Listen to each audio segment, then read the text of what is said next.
சற்றுமுன் வெளியான தகவல். ரூபாய் 7,000 இருந்து 50,000 வரை தமிழக அரசே உங்களுக்கு கொடுக்கும். அது எப்படி விண்ணப்பிப்பதுன்னு சொல்லி தான் பார்க்க போறோம். நீங்க நம்ம சேனல சப்ஸ்கிரைப் பண்ணாம இருந்தீங்கன்னா, மறக்காம லைக் பண்ணிக்கோங்க, சப்ஸ்கிரைப் பண்ணிக்கோங்க. மற்றவர்களுக்கு தெரியப்படுத்த ஷேர் பண்ணுங்க. தமிழ்நாட்டில் இன்னொரு நேரடி நிதி உதவி திட்டம் தொடர்பான அறிவிப்பு வெளியாகியுள்ளது. நேரடியாக பயனாளிகள் வங்கி கணக்கில் ரூபாய் 7,000 முதல் 50,000 வரை வழங்கும் திட்டம் அறிவிக்கப்பட்டு உள்ளது.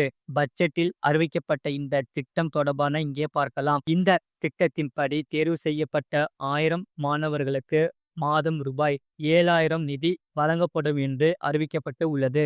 தமிழ்நாட்டில் மாணவர்கள் IAS, IPS உள்ளிட்ட UPSC தேர்வுகளில் வெற்றி பெற சிறப்பு வகுப்பு அமைக்க 10 கோடி ரூபாய் ஒதுக்கப்படும். இந்த திட்டத்தில் சேர நீங்கள் UPSC தேர்வை எழுத விண்ணப்பிக்க வேண்டும் அல்லது தேர்வுக்கு தயாராக வேண்டும். இந்த திட்டத்தின் கீழ் தேர்வுக்கு விண்ணப்பம் செய்த 1000 மாணவர்கள் தனியாக தேர்வு செய்யப்படுவார்கள்.